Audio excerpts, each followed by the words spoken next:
Saya Reno Reksa di Liputan 6 Talk. Saudara, dua hal yang disampaikan oleh Presiden Prabowo Subianto belakangan ini. Yang pertama, saat Presiden Prabowo kasih peringatan keras soal laporan yang menyenang-nyenangkan atau biasanya kita sering sebutnya laporan ABS, asal Bapak senang. Kedua, ini soal pengamat yang tidak suka pemerintah berhasil, kemudian ada yang membayar, mau ditertibkan. Nah, kali ini saya mau diskusikan dua hal itu dengan tenaga ahli utama KSP, Bhinneka Putra Dinanta, dan juga Direktur Eksekutif Indikator Politik Indonesia Burhanuddin Muhtadi, yang keduanya sudah tersambung lewat saluran Zoom. Mas Bhinneka, Mas Burhan, apa kabar? Baik, Baik, Mas. Baik, baik Mas. terima Selamat kasih sudah siang. meluangkan waktu untuk berdiskusi di cuti bersama Lebaran 2026. Saya ke Mas Bhinneka terlebih dahulu. Mas Bhinneka, jadi kita bahas soal yang laporan yang menyenang-nyenangkan dulu ya, karena ini kan ada dua klaster nih yang akan kita bahas. Yang pertama soal laporan ABS. Konteksnya sebetulnya apa sih, Mas Bhinneka, sampai Pak Presiden Prabowo Subianto itu harus menyampaikan hal itu di acara Danantara? Jadi konteksnya Pak Presiden menyampaikan adalah Pak Presiden tidak senang pastinya dengan laporan ABS, dan beliau juga namanya Presiden pasti punya mata dan telinga di setiap kementerian dan lembaga.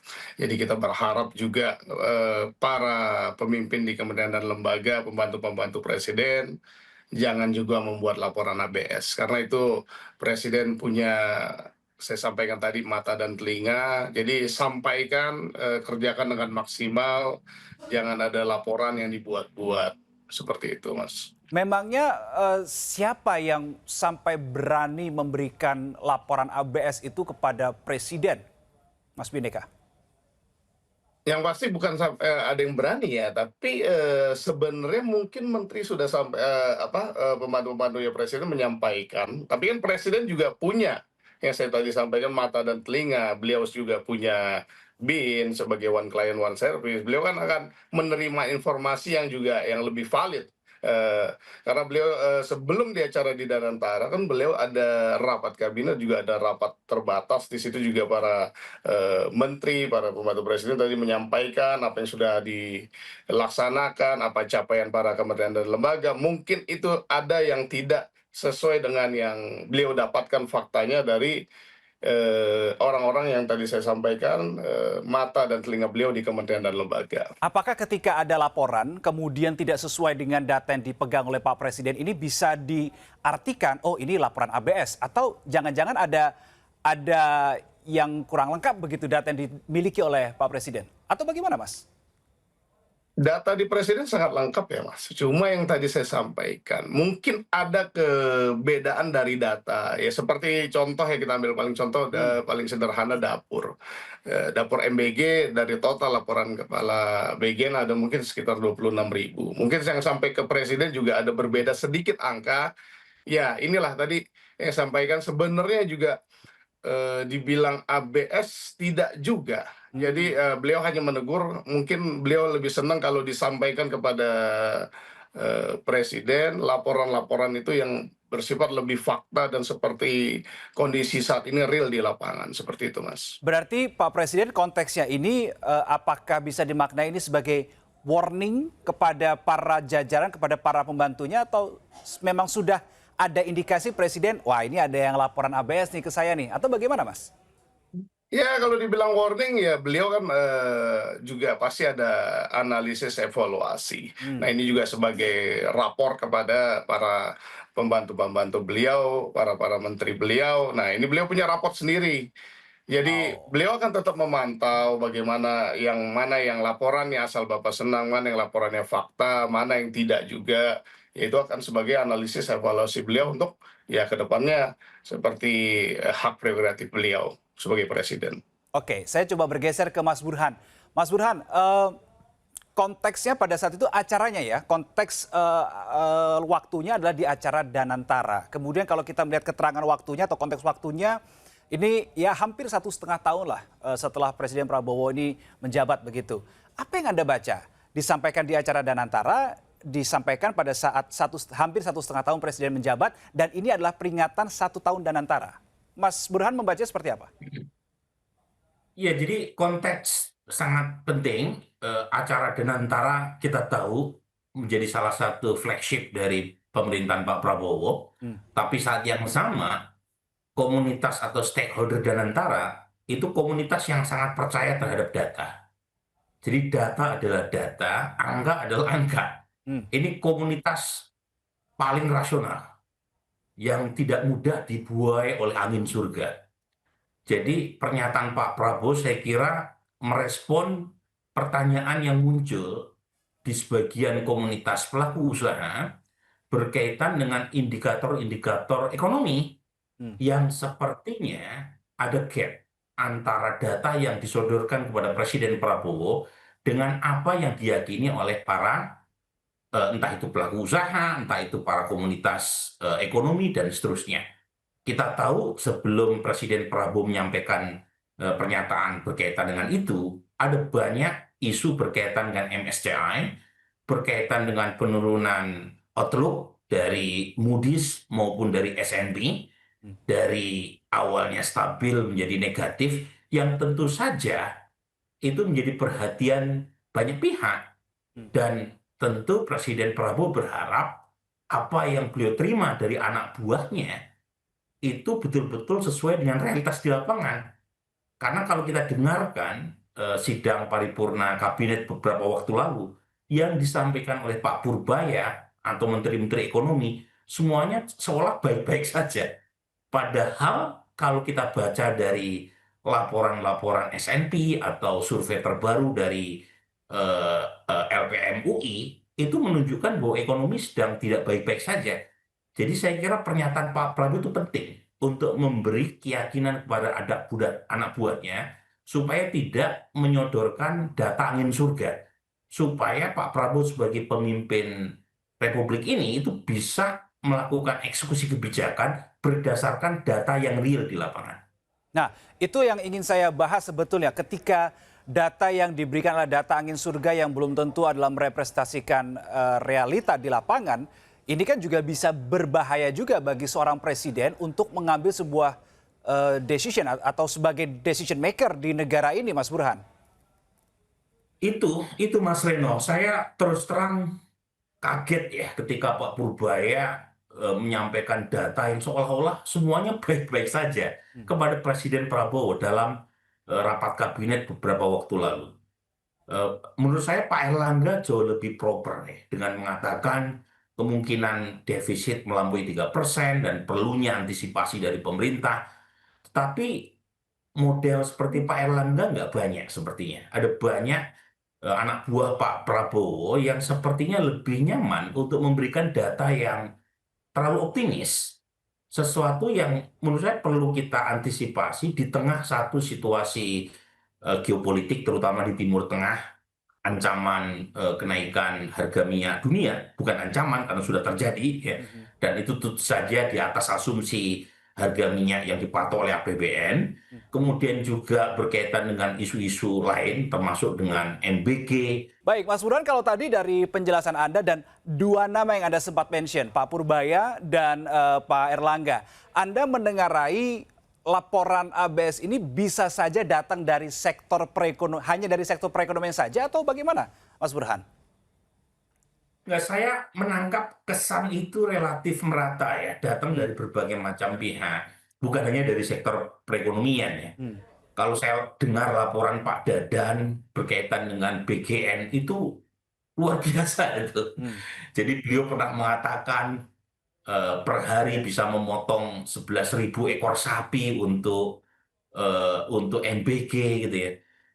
Saya terus terang tidak menemui itu dalam kasus keponakan saya yang mendapatkan MBG di Bekasi. Kebetulan ponakan-ponakan saya tinggal di Bekasi. Dan yang saya dengar dari mereka, MBG yang disantap oleh sekolah tempat ponakan-ponakan saya menuntut ilmu itu ya nggak seperti itu. Jadi lagi-lagi ini perlu ya ada semacam kendali mutu untuk meng-cross-check data anak buah presiden. Karena terus terang kita juga perlu lebih mendengar suara lain, terutama dari ibu-ibu. Ini MBG ini sangat berkaitan dengan ibu-ibu di TikTok. Kan anak-anak mereka yang menikmati MBG. Jadi kalau misalnya laporan yang diterima oleh presiden tidak connect dengan apa yang dirasakan oleh masyarakat, itu yang kena dampaknya itu presiden. Hmm, Ini penting nih karena mereka anak buah kan tidak dipersalahkan secara politik kalau misalnya ada masalah di lapangan. Jadi yang akan diminta pertanggungjawaban adalah presiden. Jadi para anak buah itu harus memberikan data yang seobjektif mungkin oke. supaya kalau misalnya ada masalah di lapangan itu bisa dikoreksi. Nah, itu saya Hmm, kira poin penting yang disampaikan oleh Pak Prabowo. Sembari ini penting, sembari Pak Prabowo juga harus menerima dengan mindset terbuka setiap kondisi atau realitas di lapangan. Karena saya membaca interview beliau dengan Bloomberg, beliau kan mengatakan begini, kira-kira dalam wawancaranya itu, mhm. beliau happy dengan Pak Purbaya karena Pak Purbaya selalu memberikan data yang optimis. Dia menyebut Pak Purbaya dengan bullish, gitu ya. Dan kata Pak Prabowo, beliau tidak suka orang-orang yang pesimis.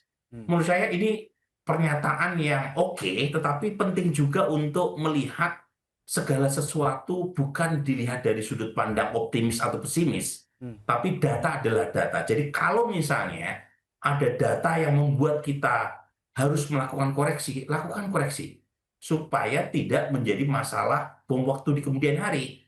Ini terutama berkaitan dengan inflasi. Inflasinya 3,4, 4,6 sampai 4,7%. Mhm. Ini besar ini, kenaikannya cukup. Nah, salah satu penyumbang sektor inflasi, Reno, itu Mhm. adalah sektor pangan. Oke. Beras naik, cabai naik, Hmm. bawang naik. Nah, saya nggak tahu ini data sampai nggak ke presiden. Karena ke depan per April itu sudah mulai El Nino, kemarau panjang, Ya. di mana petani yang awalnya setahun misalnya panen 2 kali, Hmm. dugaan saya turun jadi sekali. Kalau yang biasanya panen 3 kali, turun bisa 2 kali dalam setahun. Dan itu panjang sampai tahun depan. Dan Oke. itu potensial memotong cadangan beras kita. Jadi lagi-lagi ini data yang harus sampai ke presiden, Oke. supaya Pak Presiden bisa melakukan koreksi kebijakan jika diperlukan. Oke, saya kembali ke Mas Bhinneka. Data, saya pinjam istilah yang dipakai oleh Mas Burhan tadi. Data is data, bukan terkait dengan optimistis atau pesimistis, tetapi ini sesuai dengan di lapangan atau tidak. Bagaimana KSP menanggapi tadi pernyataan dari Mas Burhan? Betul, Mas. Jadi ya kalau data yang Pak Presiden kita pasti mendapatkan data itu pasti, saya bilang. Dan ada dua versi mungkin yang beliau sampaikan kemarin juga pasti. Jadi apa yang akan beliau lakukan tetap ya beliau memang sangat optimis ke depannya dan ini semuanya ada proses ya. Jadi tidak ada yang instan. Beliau baru menjabat 1,5 tahun dan ini beliau akan memaksimalkan semuanya. Yang pasti tadi demi semuanya seluruh rakyat Indonesia. Jadi yang ke depan beliau akan lakukan perbaikan di seluruh sektor real maupun ekonomi itu juga beliau akan pasti lakukan.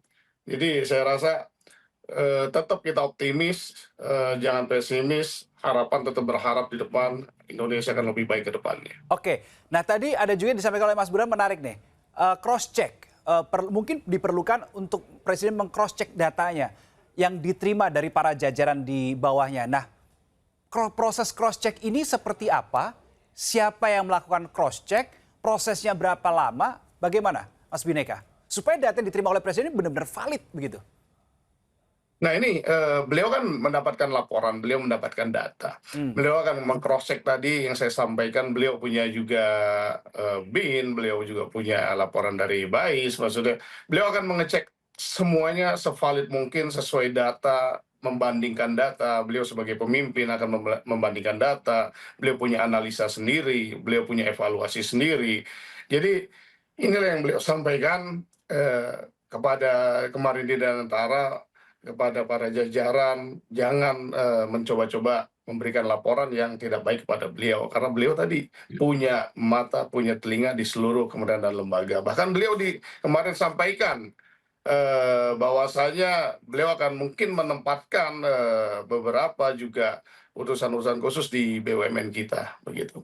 Nah, soal tadi juga nih, emak-emak yang bersuara begitu, yang warga biasanya karena mungkin nggak bisa setiap hari begitu langsung ngobrol sama presiden, mungkin mereka nguploadnya ke media sosial nih. Nah, seberapa sering nih pertanyaan saya, Presiden Prabowo Subianto selain mengandalkan data-data dari jajarannya, juga belanja dalam tanda kutip ya, belanja masalah kepada masyarakat melalui media sosial. Seberapa sering sih Mas Bidika kalau boleh tahu? Ya kalau dibilang sering-sering karena sesuai ya, sekarang transformasi digital, beliau juga melihat platform Instagram, TikTok juga, beliau akan melihat apa kejadian-kejadian saat ini melalui platform TikTok dan Instagram. Saya rasa sering karena beliau juga punya iPad, beliau bisa melihat langsung dari platform tersebut. Hmm. Dan soal mindset terbuka ketika menerima laporan apapun itu begitu ya, bagaimana bentuknya, bagaimanapun itu realitasnya. KSP melihat di sini Presiden cukup terbuka kah ketika menerima atau menangkap sebuah laporan dari lapangan begitu? Oh, sangat terbuka dong, Presiden sangat terbuka. Karena kenapa saya bilang terbuka, dengan beliau juga kemarin banyak memanggil presiden terdahulu dan wakil presiden terdahulu, mantan Menlu, itu kan menerima masukan. Itu bukti bahwa beliau mendengarkan, beliau menerima masukan, paparan dari pemimpin-pemimpin terdahulu sebelum beliau, begitu Mas. Nah, pertanyaan saya yang penasaran juga nih. Pernahkah Presiden Prabowo Subianto mengambil sebuah keputusan atau kebijakan yang didasarkan pada laporan ABS? Tidak. Tidak pernah sama sekali berarti. Berarti Pak Presiden Prabowo hanya menangkap, oh ada laporan yang ABS nih, dia hanya dalam tanda kutip mungkin ditandain begitu ya, tapi tidak sampai menjadikan itu sebagai dasar landasan kebijakan ya? Tidak dong. Karena kan yang tadi saya sampaikan, beliau ini ada analisis, ada evaluasi. Beliau menganalisa semuanya. Jadi kebijakan-kebijakan ke depan yang beliau buat di program prioritas presiden seperti MBG, Sekolah Rakyat, Koperasi Merah Putih, semuanya melalui analisa beliau bersama tadi para pembantu beliau, para pemikir beliau. Jadi semuanya beliau akan ambil keputusan dengan sebaik mungkin tanpa laporan dari ABS tersebut. Oke, Mas Burhan ingin menanggapi? Iya, jadi ada dua hal ya yang saya pengen tanggapi ya. Yang pertama adalah, dan dua-duanya ini berkaitan dengan sikap pribadi Pak Prabowo ya. Yang pertama adalah karakter personal beliau yang sangat percaya sama orang, apalagi orang yang beliau udah kenal lama.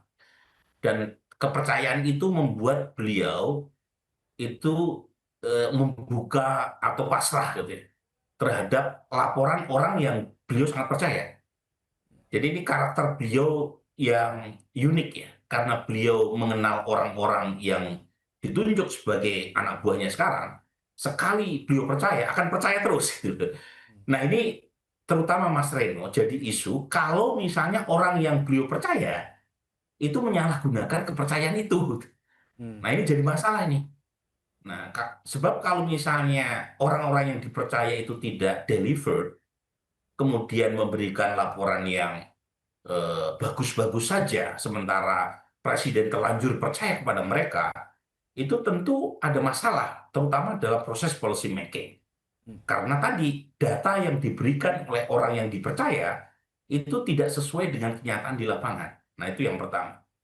Yang kedua itu berkaitan dengan karakter beliau berikutnya, yaitu beliau itu orang yang optimis. Jadi saya baca interview panjang dengan Bloomberg. Beliau mengatakan bahwa saya tidak suka orang-orang yang pesimis di sekitar saya. Saya betul-betul menyukai orang yang optimis. Nah, pertanyaannya adalah, kalau ada data yang tidak sesuai dengan kenyataan di lapangan, apakah itu dianggap pesimis atau tidak? Sebab pesimis atau tidak kan bukan didasarkan pada apakah data itu membuat kita menjadi misalnya kehilangan asa atau harapan. Nggak sampai sejauh itu. Data kalau tidak sesuai dengan ekspektasi kan kita bisa pakai untuk melakukan koreksi kebijakan kan. Contoh-contoh yang tadi saya sebut. Oke. Simpel gitu ya. Jadi data dari Harvard yang menunjukkan, Reno, menarik nih datanya nih, diolah dengan data statistik yang luar biasa, yaitu ada dua dimensi. Dimensi pertama adalah SPPG atau MBG di mana MBG itu dilaksanakan, baik Oke. kota, baik kota atau kabupaten. Yang kedua adalah tingkat kerawanan pangan. Itu data nih, data dari BGN ini. Hmm. Setelah dikorelasikan, ternyata menunjukkan temuan yang menarik. SPPG itu kebanyakan berada di wilayah yang tidak mengalami kerawanan pangan. Jadi semakin rawan daerah terhadap pangan, itu semakin sedikit SPPG. Ini Termasuk data dari mana, Mas Burhan? BGN. Gimana? Itu data dari mana yang barusan Anda sampaikan? Dari BGN. BGN, Jadi oke. data dari BGN diolah oleh kolega saya dari Harvard. Oke. Itu viral tuh di Twitter. Jadi dia bikin analisis korelasi 2 dimensi. Oke. Termasuk yang menarik juga. Yang menarik ini data dari BGN juga. Jadi kolega saya dari Harvard dapat data dari BGN. SPPG kan yang mengelola banyak. Ada dari polisi, ada dari yayasan, ada dari TNI. Nah, salah satu maksud TNI dilibatkan dalam penyediaan SPPG oleh Presiden Prabowo adalah karena TNI ini punya kemampuan untuk menjangkau daerah sulit. Betul kan? Karena mereka punya kemampuan sampai ke bawah-bawah, Mas Reno. Ya. Nah, data menunjukkan, halo? Ya, silakan, Mas. Halo? Ya, silakan, Iya, Mas, iya. Mas Burhan. Kami bisa mendengar, Mas Ya, Burhan. data menunjukkan bahwa justru SPPG yang dikelola TNI itu kebanyakan di kota-kota, bukan di wilayah yang remote areas, yang umumnya mengalami masalah malnutrisi seperti yang kita tahu menjadi tujuan utama mengapa MBG dilakukan, supaya masalah malnutrisi itu bisa diatasi. Jadi di daerah-daerah 3T, daerah-daerah yang terluar itu malah sedikit SPPG-nya, Oke. baik yang dikelola oleh TNI maupun oleh pihak-pihak lain. Ini kan data nih, apakah kita kemudian pesimis? Tentu tidak. Tapi kan ekspektasinya kalau misalnya Presiden tahu, oh datanya ternyata seperti itu toh. Ya. Berarti harus ada koreksi ke depan, itu SPPG diprioritaskan untuk wilayah yang rawan pangan, sama yang remote areas. Jadi Oke. bukan berarti membuat kita menjadi pesimis, enggak. Tapi harapan saya justru dengan data yang benar, maka kebijakan ke depan itu bisa dilakukan satu treatment tertentu supaya kebijakan MBG bisa lebih tepat guna dan tepat sasaran gitu. Oke, pertanyaan Mas Burhan tadi adalah apakah ketika ini data, fakta di lapangan ketika sifatnya negatif begitu ya, apakah ini dianggap pesimistis? Nah, bisa dijawab Mas Bhinneka, bagaimana Istana merespon hal ini? Ya, jadi di data di lapangan itu bukan pesimis ya, kita bilang. Itu kan hasil olah di lapangan.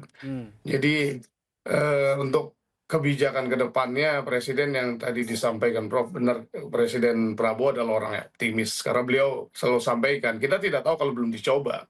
Jadi memang seluruh pembantu beliau atau yang kita biasa sebut para menteri beliau memang dikejar target yang beliau punya target sendiri, dan itu beliau selalu sampaikan harus memenuhi target.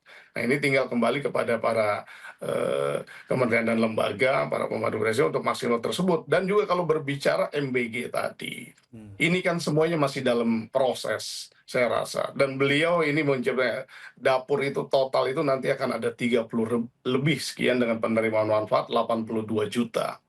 Jadi saya rasa juga kita harus bisa mengapresiasi juga yang dilakukan oleh Presiden, karena beliau berani melakukan ini. Dan untuk memang daerah terluar 3T kita tahu ini juga dalam proses. Kenapa masih proses? Karena dari wilayah, dari kondisi juga untuk pembangunan dapur, dengan nanti juga kita menyetok kebutuhan bahan pangan ini juga sedang disiapkan. Jadi memang saat ini adalah maksimal di hampir seluruh kota-kota besar sudah pasti ada.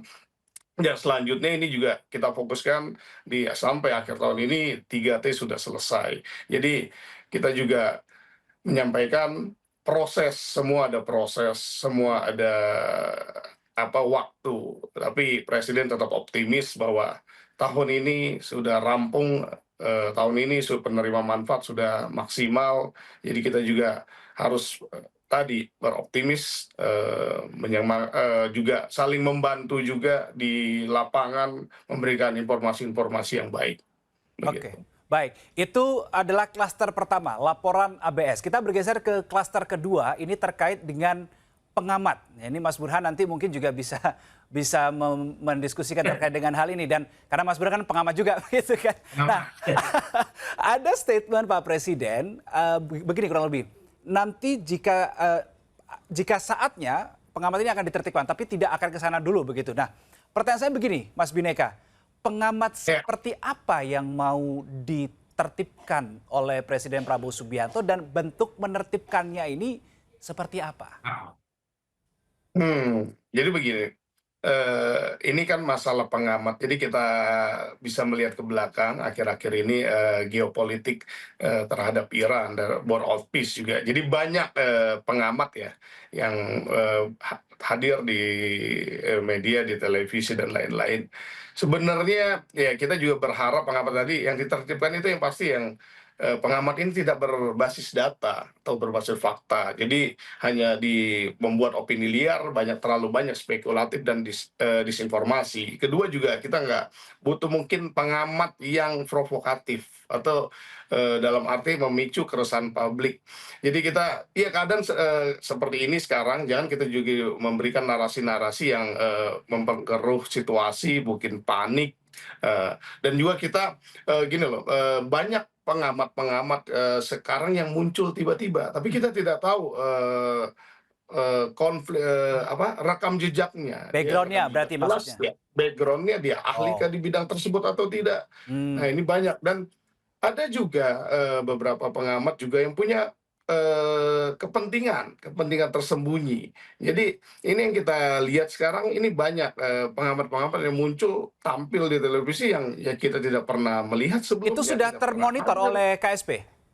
Pengamat-pengamat? Kita monitor dan juga ada, kemarin juga ada pengamat salah satunya yang menyebarkan hoax atau framing menyesatkan. Hmm. Jadi ini juga, Terus kalau sudah eee termonitor itu diapain, Mas? Monitor saja atau ada langkah lanjutannya dari pihak istana? Oh, kita ada langkah lanjutan, kita juga akan menyiapkan, narasumber, kan dari KSP juga selalu ada tampil narasumber, ya tadi untuk meluruskan, framing-framing yang tidak baik, yang menyesatkan. Jadi inilah yang saya sampaikan, mungkin pengamat yang ditertibkan itu adalah yang tadi, tidak berbasis data, yang provokatif, juga menyebarkan hoax dan punya kepentingan di balik, dia tampil dia punya kepentingan tersembunyi, mungkin seperti itu. Kalau misalkan pengamat itu menyampaikan argumen yang based on data, based on reality, tapi mungkin tone-nya sedikit berada tidak satu pikir begitu dengan istana, termasuk golongan yang ditertibkan nggak, Mas?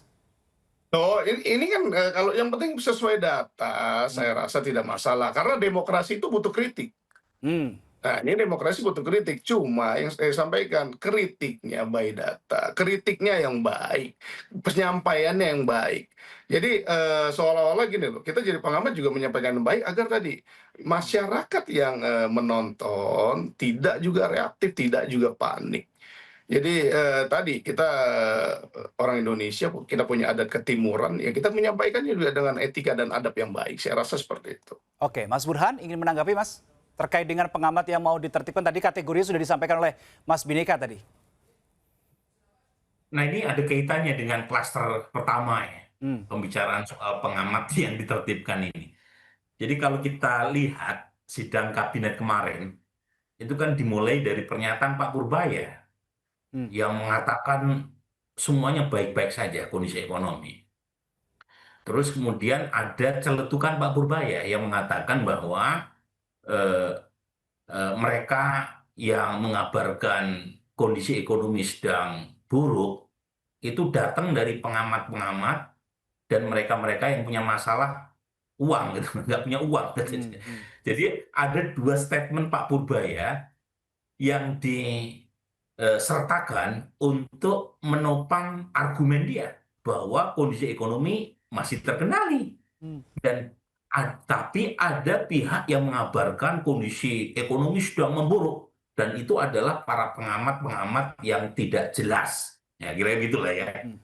Nah, kemudian ditimpali oleh Pak Prabowo. Jadi coba dicek gitu.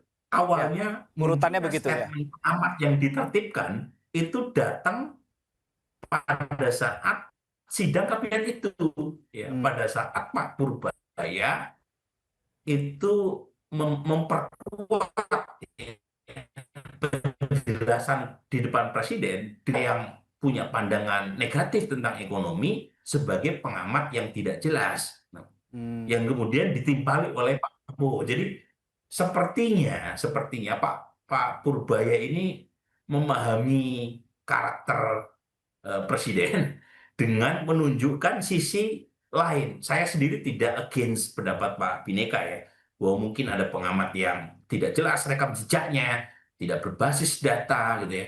Mungkin saya tidak tahu, tetapi dalam konteks pernyataan yang disampaikan oleh Pak Purbaya itu patut untuk kita challenge, Mas Rene. Bayangin, ada puluhan pengamat yang dalam 3 tahun terakhir disurvei oleh LPM UI yang kesimpulannya itu sama, bahwa kondisi ekonomi tidak sedang on the track. 3 tahun terakhir sama terus. Dan saya lihat Puluhan pengamat itu Mas Burhan. puluhan, 70 sampai sekian puluh. Dan saya lihat daftar pengamat ekonominya, itu pengamat ekonomi kelas kakap semua itu. Saya bukan ekonom, tapi saya sering mengisi acara political outlook di depan bisnis community, yang kurang lebih pandangan para ekonom dengan para pelaku usaha sama. Ya, jadi saya kok bingung dengan yang dinyatakan Pak Purbaya. Apa betul gitu ya? Para guru besar ekonom yang punya rekam jejak panjang, yang menjadi responden survei LPM UI itu punya pandangan sedemikian balance dan based on data, kemudian dianggap sebagai pengamat tidak jelas. Saya tuh merasa nggak connect di situ, ya. Karena bagaimanapun itu yang saya temui ketika saya mengisi semacam political outlook di depan para investor. Dan nggak sekali dua kali, Ren, saya mengisi acara itu selama beberapa tahun terakhir. Mereka juga punya pandangan serupa yang menurut saya akan jauh lebih baik buat presiden itu lebih dingin menangkap kritikan yang masuk dari para ekonom, dari para pelaku usaha, dan kemudian melakukan semacam perbaikan kalau misalnya ada hal-hal yang memang perlu dilakukan. Karena kalau terbuai oleh angin surga dari anak buah yang punya kepentingan, ini anak buah kan punya kepentingan, Ren. Apa kepentingannya coba? Karena kalau datanya nggak sesuai dengan apa yang diharapkan Pak Presiden, itu kan mereka yang harusnya diminta pertanggungjawaban, ya kan? Kan anak buah ini kan tanggung jawabnya soal ekonomi, soal pertanian, soal MBG. Mereka punya kepentingan untuk ngasih data yang baik-baik saja. Karena kalau misalnya datanya nggak sesuai ekspektasi, harusnya mereka yang perlu direshuffle sama Presiden. Nah, masalahnya kemudian adalah kalau ada data yang nggak sesuai ekspektasi, itu sama anak buah ini nggak disampaikan sama Presiden. Mas Burhan, kalau tadi kan Mas Burhan ingin saya tanyakan ada tanggapan begitu ya. Nah, saya ingin personalisasi ke Mas Burhan. Ketika Mas Burhan membaca berita terkait dengan pengamat yang mau ditertibkan, what did you feel? What did you think? Ya, menurut saya begini ya, saya sendiri tidak tahu persis ya, divine ditertibkan itu apa. Jadi itu dulu. Tapi nanti mungkin bisa dijelaskan ya Mas Bhineka ya, divine dari definisi penertiban itu seperti apa gitu ya. Nanti mungkin bisa dijawab. Nanti Mas Burhan dulu. Oke, silakan Mas. Ya, silakan Mas Burhan. Nanti Mas Bhineka nanti mungkin bisa menanggapi nanti tapi ya. Silakan. Ya, saya tidak bisa komentar banyak Mas Reno kalau definisi ditertibkan belum clear. Oke, berarti butuh definisi dulu ya. Oke, Mas Bhineka, ditertibkan itu seperti apa gitu kan? Dan realnya, konkretnya nanti kira-kira seperti apa? Baru nanti mungkin Mas Burhan akan menanggapi. Silakan Mas. Jadi kalau kita bicara penertiban berarti kan itu peraturan, berarti itu rules. Jadi ya kurang lebih ya pasti namanya kalau kita punya penertiban akan ke depannya pemerintah merasa perlu melakukan penertiban itu adalah yang pasti kita kan pertama menjaga stabilitas publik. Jadi opini yang tidak akurat ini kan bisa memicu kepanikan. Kita harap juga tidak, terutama tadi ada banyak isu-isu yang tadi Bro sampaikan, ada isu ekonomi dan saat ini ada konflik dan keamanan yang paling pasti. Jadi kita juga tidak mau opini-opini yang tidak akurat itu memicu kepanikan, terutama di masyarakat kita. Kedua, kita juga tidak mau yang tadi kita mencegah namanya disinformasi. Hmm. Jadi sekarang di era media sosial seperti ini, yang penggunanya sangat banyak sekali dari anak, kita bilang milenial, Gen Z, maupun anak-anak yang sebenarnya belum, baik menggunakan medsos tadi. Nah ini, para pengamat yang memberikan disinformasi bisa membentuk opini publik sangat cepat, kita bilang, bahkan lebih cepat dari klarifikasi resmi pemerintah. Jadi kita harap juga tadi, para pengamat ini juga menyampaikan informasi yang baik, yang akurat sesuai data, based on data. Dan juga kita, pada saat ini juga, kita sampaikan pengamat-pengamat kita juga, kita butuh yang kenapa berbasis data, karena jangan lagi, pengamat yang tampil, kita berharap pengamat-pengamat ini tampil, jangan mencari sensasi gitu loh, di saat keadaan seperti ini. Jadi sudah keruh, jangan kita buat keruh lagi. Mari kita memberikan yang baik, kita memberikan edukasi yang baik seperti itu. Bentuk penertibannya nih Mas yang masih belum terjawab. Apakah misal saya kasih contoh, ini bisa dijelaskan nanti. Apakah misalkan, oh ini sudah saatnya ditertibkan nih, apakah kemudian dipanggil, dikasih tahu, jangan dong, atau seperti apa bentuk penertibannya itu?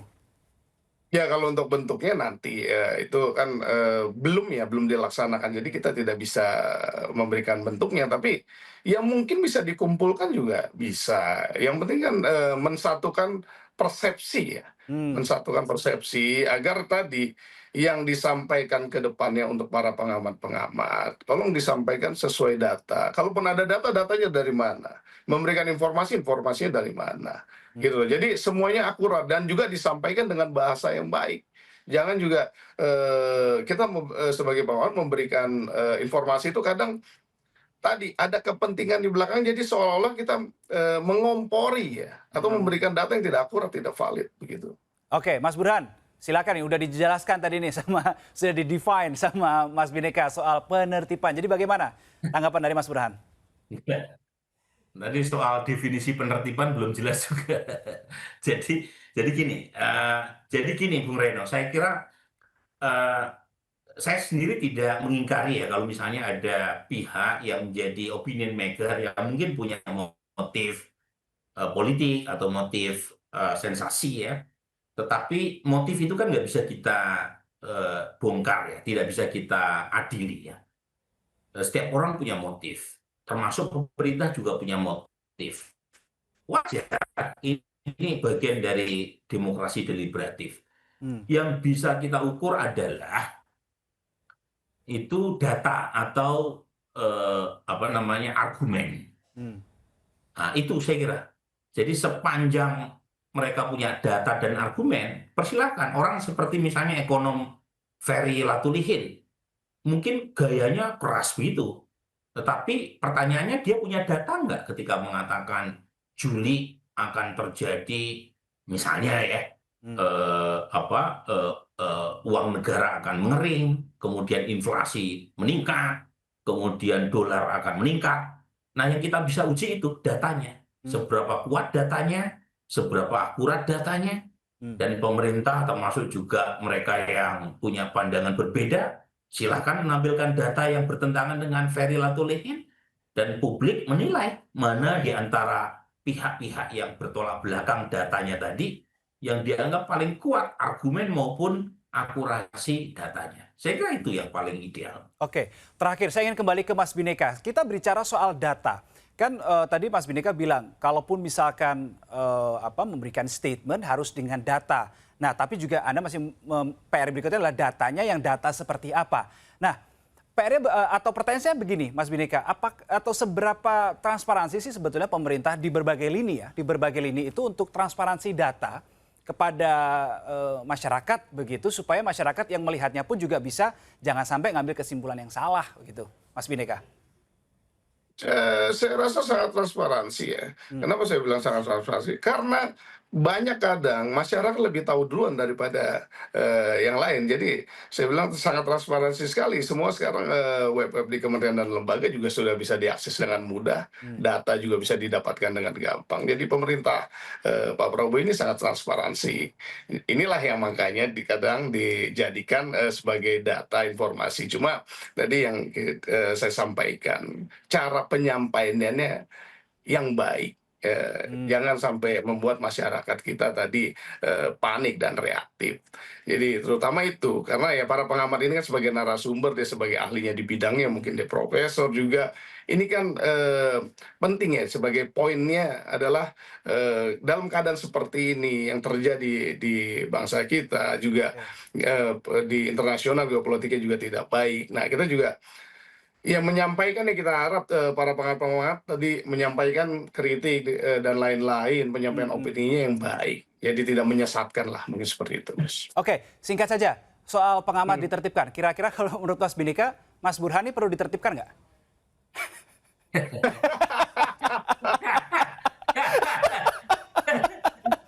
Iya. Ya, Prof. Burhan memberikan, ya selagi Prof. Burhan memberikan data yang akurat yang baik, ya tidak ditertibkan. Kan tadi kita sampaikan, yang penting datanya baik, tidak memancing reaktif, Oke. tidak membuat gaduh. Ini masalah penertibannya ini kepada bukan, saya rasa penertibannya yang harus kita terapkan itu lebih kepada rules-nya ya. Oke. Mungkin ada aturan sebagai pengamat, kredibilitasnya ini juga penting. Jadi rekam jejaknya jelas gitu. Kalau kayak Prof. Burhan kan kita udah tahu punya rekam jejaknya bagus gitu loh. Jadi jangan sampai ada rekam jejak yang tidak baik sebelumnya dia tampil di media sebagai narasumber. Nah, ini kan bisa menyesatkan opini masyarakat kita itu loh. Oke, baik. Karena tadi saya sampaikan ada tanda kutip, sebelumnya kan kita tahu ada yang menyampaikan hoax. Mas, siapa sih Mas kalau boleh spill pengamatnya? Inisial deh, inisial. Pokoknya ada yang menyampaikan bahwa pada saat kejadian di Iran, ada Jenderal Indonesia diancam. Dia bilang itu kan hoax, sudah dibuktikan hoax. Dia tampil di salah satu podcast dan itu hoax, gitu loh. Nah, ingin menyesatkan gitu loh, tapi sudah tersebar banyak di platform, di TikTok, di Instagram, ini yang tidak bisa kita stop gitu loh. Oke. Dan dia juga tidak mau klarifikasi gitu loh. Oke, baik. Kalau kita lanjut, ini bisa sampai buka puasa deh kita. Iya.